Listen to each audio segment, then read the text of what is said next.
Bonjour Marine Viry, vous êtes intervenue dans le cadre de ce colloque aujourd'hui consacré à la critique littéraire à telle mauvaise presse. Qu'est-ce que vous retenez un peu de cette journée?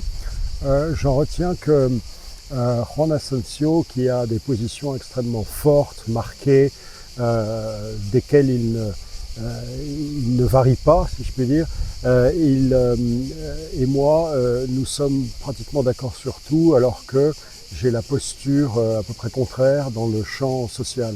C'est-à-dire que je suis au Figaro, je suis à la Revue des Deux Mondes, et lui n'est nulle part dans ces endroits qu'il estime compromis, etc. Et à la fin, quand on parle de littérature, on est d'accord pour dire que tels et tels sont les meilleurs et que tels et tels sont moins bons. Alors on va complètement sortir du champ de la critique littéraire, on ne parlera pas de Juan Asensio plus longuement. Vous avez écrit un livre qui s'appelle Notre Royaume, Oui. consacré aux royalistes. Est-ce que vous pouvez très brièvement nous le présenter? Oui, avec plaisir. En fait, c'est un livre qui est parti de mon désir de savoir ce que devenait l'idée de royaume dans l'esprit des Français. Alors, j'ai pas pu voir non plus des milliers de gens, mais j'en ai vu 50.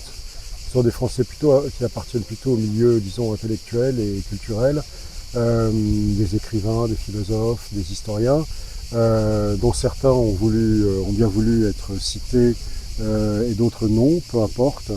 J'en ai tiré la conclusion qu'en fait nous vivions encore dans un royaume, si je peux dire, c'est-à-dire que le royaume était bien présent dans les esprits et qu'il y était présent d'une manière beaucoup plus positive et apaisée qu'il ne l'était il y a encore 30 ou 40 ans.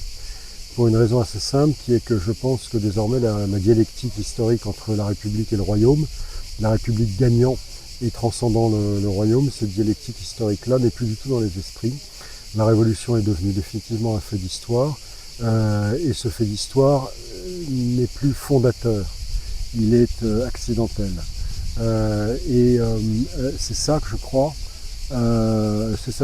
qui est le plus frappant dans l'enquête que j'ai faite.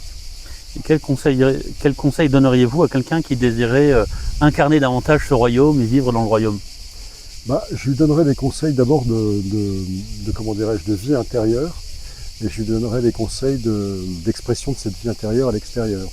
Les conseils de vie intérieure, ce serait d'aimer le grand, d'aimer le haut, d'aimer le beau, d'aimer le bon, d'aimer le bien, et de l'aimer suffisamment pour que ça finisse par constituer une sorte d'honneur, c'est-à-dire de petits nombres de principes qui sont au-dessus de ses intérêts personnels, et donc de ce point de vue-là, de se comporter plutôt comme un Français du royaume, plutôt que comme quelqu'un qui vit dans une société et qui cherche à en tirer des avantages ou à y trouver une position.